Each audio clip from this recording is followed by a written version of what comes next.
Ambassador, I will say frankly, I'm one of the people who thinks you should be expelled from this country, and I believe that that's nothing to do with you personally. It's to do with the policies of your state. And I think, along with Desmond Tutu, that the time for treating you as a normal state is over, because you're not behaving as a normal state. And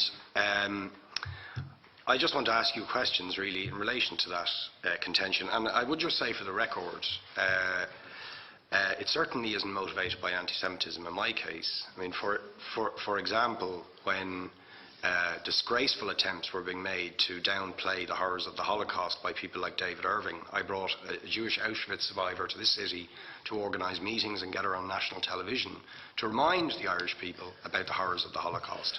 And I would do so again if anybody tried to downplay the horrors of what were done to the Jewish people. But it is precisely because I'm opposed to racism that I oppose what your state is doing and what it stands for. So I just want to ask you a few questions in relation to that. And I should also say, by the way, I lived for a year on Moshav Neot Hakikar in the Dead Sea in 1987, 2 weeks before the first Intifada broke out. That leads me to my first question.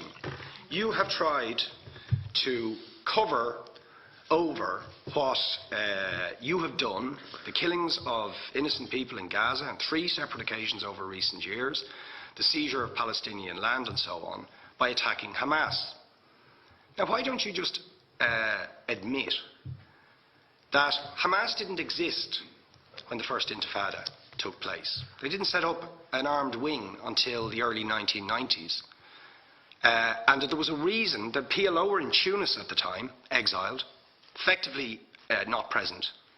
But the ordinary Palestinians rose up because you denied them basic rights. I lived there. It was apartheid. It was racism. It was endemic. It was rotten. Absolutely, I was shocked within weeks of living there to see how you treated Palestinian people. And isn't it the fact that the law of return, which is the basic law of the Israeli state, is a racist apartheid law because it confers rights on Jews that it denies to Palestinians? It allows, for example, if I was Jewish and had never stepped foot in Israel, I could claim citizenship there tomorrow, but 6 million people whose origins are in what you now call Israel, who were forced out in 1947 or 48, do not have that right. Isn't that part of the reason why the Palestinians are in dispute with Israelis? Because you deny them the right to return to their homes and to their land and to their villages, and that they have a legitimate claim, even under international law, to return, but you deny them that right. Why do you deny them that right? And why do you give that right to other people who have no connection whatsoever with the land, whether you call it Israel or whether you call it Palestine? Why do you continue to seize land, if you're serious about Oslo and the two-state solution? Why do you continue to seize land, which under that agreement is land designated to be Palestinian land? 500,000 people, most of which has taken place since Oslo. You allow that to happen. Why do you allow it to happen if you're serious about giving this land to the Palestinians? It's absolutely extraordinary. And it just, are you not just taking us, Ambassador, for idiots? That you can say with a straight face, we're serious about peace, but while we're serious about peace, we're going to seize Palestinian land. And you expect the Palestinians to just sit back and do nothing about that.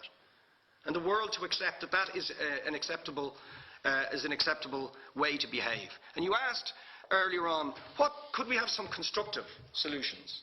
Now, you know what the Palestinian people have been asking for. Far less even than some people would ask for. Because I believe the whole apartheid system should be dismantled. But what they've asked for is to lift the siege of Gaza.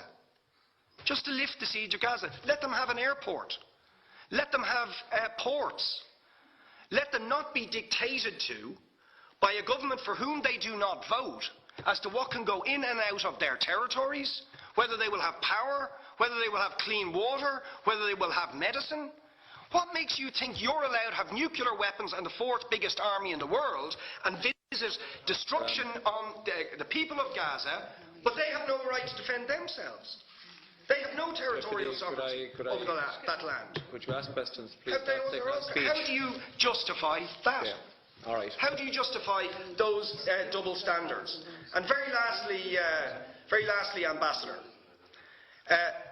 People like Bishop Tutu, Nelson Mandela, and I would certainly describe your state as an apartheid state, with different laws for people depending on their race or religion.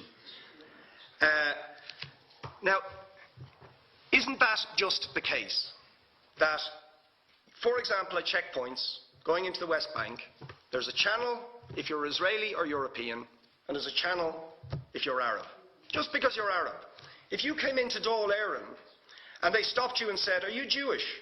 "Oh no, sir, you can't come in through the same entrance as Irish people or European people because you're Jewish," you would call that racism and apartheid. But yet you practice that. You practice that with your checkpoints and your military barriers and your apartheid wall. How can you justify that?